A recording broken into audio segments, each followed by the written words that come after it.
Today's symposium, A Day with the Florida Governors, is perhaps the most important symposium held by the Frey Institute today. Because of its size and diversity and because of its plural executive system, Florida is one of the most challenging states to govern. Each of the governors who will be with us today provided vision, direction, and many valuable contributions to our state and to the University of Central Florida.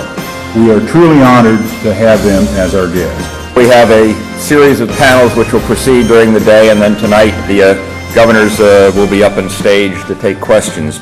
You've got to say what you want to do with consistency, with clarity, with enough detail so people understand where you're trying to lead the state.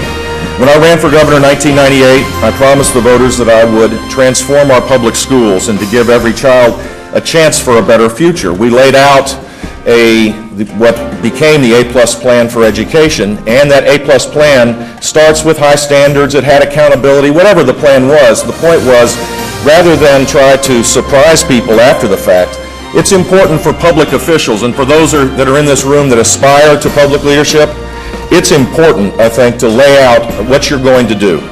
Florida is unique. Ideas that may have proven successful in Wisconsin can't automatically be transported to the special circumstances of Florida. That's one of the reasons that I encourage students to study Florida history if you're interested in being involved in public leadership in Florida. If you don't know how we got to be what we are today, the fact that, for instance, our state university system for over a century of Florida statehood was largely confined to 3 institutions in the north central area of the state, says a lot about what kind of state Florida was and what it has become in the lifetime of many people in this audience. Who is Florida governable? I'm not talking about principles, I'm talking about practicalities.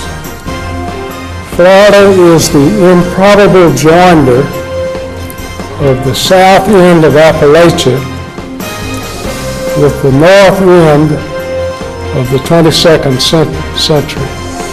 Orlando's right at the dividing lines. Within 50 miles of here, there are counties that look exactly like Arkansas, Alabama, Georgia, Mississippi, Louisiana.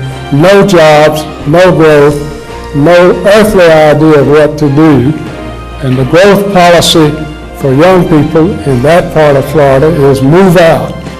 There was at a time, but you can live anywhere in this state and you can have economic hurdles, they could be racial hurdles, they could be gender hurdles and all, but don't let anybody put hurdles in front of you. And don't underestimate your own self and your own development to one day serve. Thomas Jefferson once said, "The nation that expects to be ignorant and free expects something that never was and never will be." And how much you do also depends on the economy of the state. The economy is healthy like it's been the last number of years here in Florida. A lot more can be done in areas of need. And so having said all that, you know, public policy is a difficult thing to engage in, but one that obviously is done. And sometimes it doesn't look pretty. What's the old saying that it's like watching sausage being made. And on the other hand, on the lighter side of things, gosh, you meet such great people. You know, over the years I was governor, I had a chance to have an audience with the Pope, met several presidents, some members of foreign royalty, colleagues like myself from other states that held high public office, various secretaries to the president, sat on some presidential commissions to study certain issues. You know, those are things you'll never forget. You've had an opportunity to participate, and they're great memories. The aquifer will no longer support today's Florida, much less your Florida of 10, 20 years from now. When 10, 20 years, I'll be 100, and I'll come see how you're doing. They'll have a bunch of more governors, and I'll still be alive.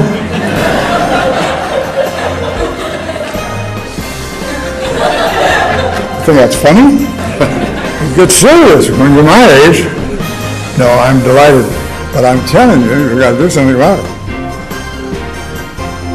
The older governors that have talked to you already, they would love to, but they ain't got time to do anything about it. They don't have offices. They don't have anything. I can't do anything about it except to keep shouting. And that's why I'm shouting to you. I hope that you folks appreciate what has happened here this evening, because I do not know of any other state, and never certainly in this state, has this ever been done, where we could take 40 years of our history and have the chief executives all together on the same platform.